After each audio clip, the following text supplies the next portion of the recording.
Well, hello again from here inside the London Stadium. Now, if that pitch seems a long way away, it's because it is a long way away from up here in the press box. Yeah, at times here it feels like you're watching the game from beyond the stadium. And yeah, given the lack of quality at times tonight, watching it from beyond the stadium might not have been a bad place to be. But nonetheless, it was a big, huge, important win for Newcastle in the context of their Premier League season, that quest to get back into the top four, the top five there. Don't underestimate what that will do and what that means. But because of the proximity to Sunday, and this was true of every match report here inside the press box tonight, everything was framed in the context of what it means for Wembley in the Carabao Cup final against Liverpool. Now, I'm going to be honest in terms of what I think and what I feel it means and where it leaves Newcastle going into that game, because I think there's always a temptation, especially online amongst supporters, I feel at times, and I mean this for good and bad, there's a tendency to frame reflections through the prism of a result. And I can see that in a defeat. When Newcastle lose, everything's bad, how out? When they win, everything's wonderful. I always try to look through that and look beyond that. And I'm going to try and do that tonight because, yes, there are positives. They won, there was a togetherness. It was ugly there, but as I wrote in my match report, Howe might have seen beauty in that band of brothers coming together to find a way to win. And given they've only won once away from home since that 9-match winning run, and no away win in the Premier League is easy. So to that end, massive credit. But come on the whole, quality-wise, it was still for me a long way from probably where they need to be. If they are going to beat Liverpool on Sunday, I don't mean to sound negative, and might it just be that the only way to beat Liverpool now is by doing it ugly, is by doing it in a way we perhaps don't recognise with traditional quality and strengths of this team. I touched on there that 9-match winning run when they attacked with energy, aggression, intent. Look how they got to the Carabao Cup final, what they did to Arsenal over 2 legs. At times, there was 3 away victories in a week. Manchester United, the first half hour at Old Trafford was breathtaking, among the best they've played in all of the time under Eddie Howe. That was just sensational there. Well, tonight wasn't. It was a different way, and it was still a win, but the point I make is all of the reasons we had for being confident that Newcastle could beat Liverpool at Wembley when they came out of that semi-final second leg against Arsenal, well, that's all gone now. It's changed, and I'm not writing off the chances. I said in my pre-match video ahead of this game that they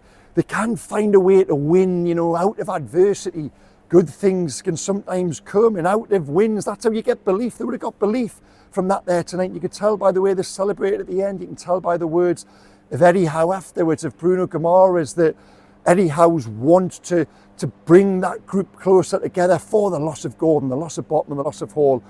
Well, it might just have worked, but I'm not going to shy away from what is a team that isn't clicking the way it was. It wasn't a good performance in terms of quality. They didn't get Alexander Isak on the ball in threatening areas. There was issues in different areas of the pitch, but they found a way to win, and let's pick over how they did it. They actually started really poorly, and West Ham should have been ahead.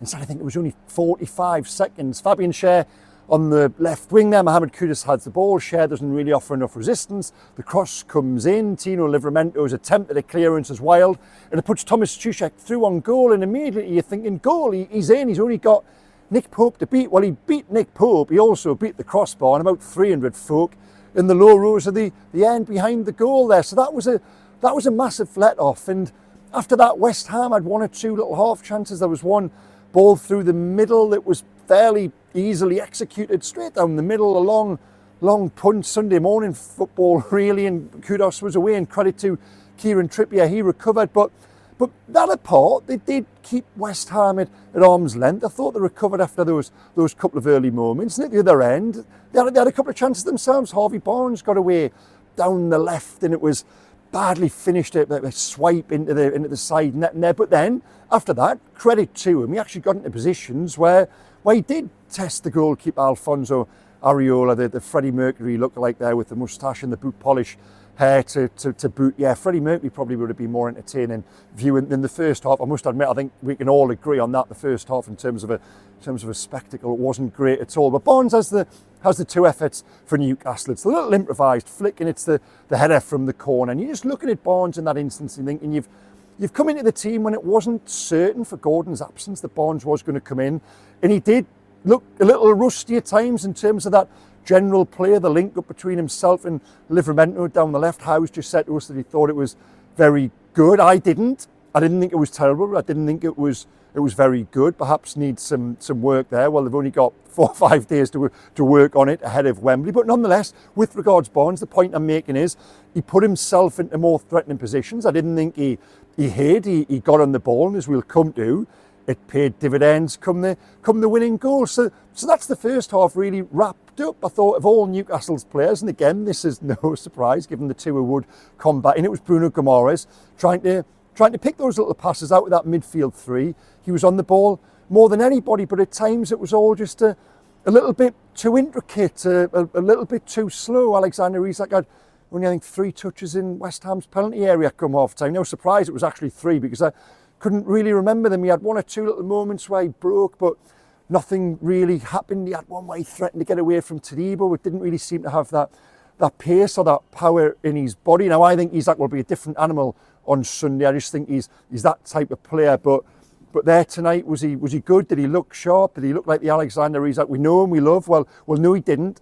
Let's be honest. Did the midfield three in the first half and then even in the second half, did that function as the brilliant midfield three that we were talking about being among the very best in the Premier League a month, 6 weeks ago? Well, no, it didn't. So collectively, in terms of quality and cohesion, I didn't think it was there. But then overall, as a unit, as a collective, for the absence of quality, was there a little bit more added grittiness there? Well, yeah, I think there was. There was one in the first half where Joe Linton thunders through a couple of challenges and comes away with the ball. Tonali hurt his knee going through a tackle, and you wouldn't have known. What I will say is, in terms of the commitment with putting bodies on the line in 1 or 2 challenges, you wouldn't have known there was a cup final on Sunday 4 or 5 weeks ago, the likes of the Manchester City game away. You knew there was a cup final on the horizon. That wasn't there tonight, and without that, I don't think they would have won. So to that end, that there's massive credit to the players. The point I make more, and I keep on coming back to that, is that creating those chances like they have done. They weren't bringing those passes together like we know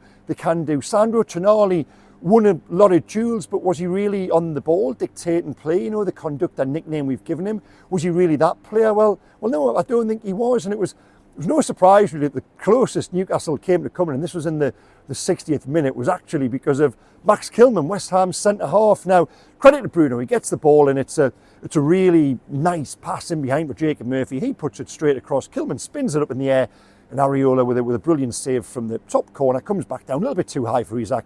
He puts it over the bar. But from that moment, that passage, and I think it helped that it was in front of the Newcastle fans, because this stadium was awfully quiet. You know, the Newcastle fans were singing, is this a library? But it was reflected in the performance of both teams, and off the pitch as well. The whole thing just felt like a little bit of a pre-season friendly, minus the nice weather. I don't know what you think. Tell me what you thought below the line. But in terms of a spectacle and entertainment, I thought it was terrible for an hour. I really did. But then that moment, that chance, and I think it helps that it happens in front of the away end. It just seems to stoke something in Newcastle, and even before they get the winning goal, 2 minutes later, it felt as if it was coming. Something changed. Barnes has a shot, and it's not a very good shot. It's scuffed. It comes back to him. Because that wasn't very successful, he actually thinks better of having another shot, and just as well, it was the right selection. He dinks the most delightful ball, just skims it above the head of Kilman. Now, there's some suggestion Isak pushed him. Graham Potter said that to us downstairs. Nonsense, wasn't a push. Kilman's tried to buy it. It's a cute little ball, and then Guimaraes supplies the even cuter finish, sliding in, and he pops up right place, right time, which he can do from that number 8 role. We've spoken so much about when he operates in the 6. He doesn't get into those areas. I love him getting into those positions in the box. You know, I've always said my favourite Bruno Guimaraes goal, perhaps my favourite goal the last 3 years, was that diving header against Leicester City at home there in the last minute at the Gallagher end. That was Guimaraes getting into those positions of promise where he can make a difference. You want to see more of that, and that's the goal. And from that point on, I honestly never thought West Ham were getting back into it. I always say, you know, you've got to commit to a theme in terms of a match report. Well, I'd already committed to it not being a great performance, but from that it then evolves into looking at the, you know, gritty but not pretty, and can Newcastle just take something from it? What played out in the remaining half hour, not a great deal. I thought defensively they were good. Dan Burn, as ever, steps up with a couple of big headers, a couple of big interceptions. The substitutes come on and they help see it out as well. And Newcastle, for that remainder, well, I thought they were pretty comfortable. And Eddie Howe downstairs with us there now said, you know, we weren't at our greatest, but it was a great win. And I get what he means by that, because given it's been a little bit up and down recently, you know, to come here on the back of a weekend when results went against them and they almost had to win to stand still in many ways, to get that victory, well, that is absolutely huge. And to bring it full circle, I'm not going to stand here and say it was a wonderful performance, because it wasn't. But can they take some of those mental qualities from it that Eddie Howe spoke about? Can they take that into Wembley on Sunday? Now, the Merit Stars, two of the players I've already spoken about quite a bit. Well, they feature. I'm going to kick off with one of them. 1 star for Harvey Barnes. Now, I was even a little bit surprised that he came into the team tonight. I thought Eddie Howe might have gone with Joe Willock, given the temptation to have a 3 down the left on Sunday of Willock, Joe Linton and Livramento up against Mo Salah. But I think that perhaps probably would have sent the wrong message to Harvey Barnes, given we think that he is Anthony Gordon's understudy. Gordon wasn't there. Barnes comes in, and was his overall game as good as he perhaps wants it to be, or where it can be, given a better run in the team? Can he go to another level again? I think he can overall, absolutely. But he put himself in those positions, and he supplies the brilliant cross for the winning goal, and those sorts of moments make the difference. So Harvey Barnes 1 star, and I think he's probably done enough to keep his place for Sunday. 2 stars, this goes to a player I think I've only mentioned once tonight, Kieran Trippier. He looked fast, he looked quick. There was a moment now in the first half where he out-sprints Kudus, I think it is. He's only denied a chance going through on goal by a slide of Max Kilman. So Kieran Trippier, to me tonight, that was a really encouraging performance. I thought out of those at the back, he was by far the best and showed a real maturity and calmness when Newcastle needed the times. But the 3 stars, well, that tonight only goes to one man. I thought even before his winning goal, he was the one who picked that pass for Murphy that almost led to Kilman's own goal. He was the one threading those little through balls that led to Harvey Barnes 1 or 2 half chances in the first half. That was Bruno Guimaraes, a real captain's performance here tonight. So the 3 to Bruno Guimaraes, and given his form's being a little bit sticky of late, you would just hope that as the skipper and everything that would bring him leading Newcastle out on Sunday at Wembley, that might just inspire him. And in turn, I've always said, when the big players are at it, and given Gordon isn't there, you know, Guimaraes and Isak, they are the 2 who could be the real standard bearers on Sunday. Now tell me, what do you think below the line? What do you think of tonight? What do you think it all means for Sunday? The Merit Stars, did I get it right? Have I missed anybody out? Just give me your general reflections. I really do love the interaction. That's it. I've got to dash, guys. I've got to get a taxi down to Gatwick. Yeah, I'm on a special project the next couple of days. I might just take you with me as well in the form of a YouTube video. So thank you again so much for watching. Please hit like, comment and subscribe. And I'll see you again in a few days' time. Looking ahead to, the big one. Even though tonight felt big, don't underestimate that. The big one on Sunday against Liverpool. Okay, take care, guys. Good night. Bye-bye.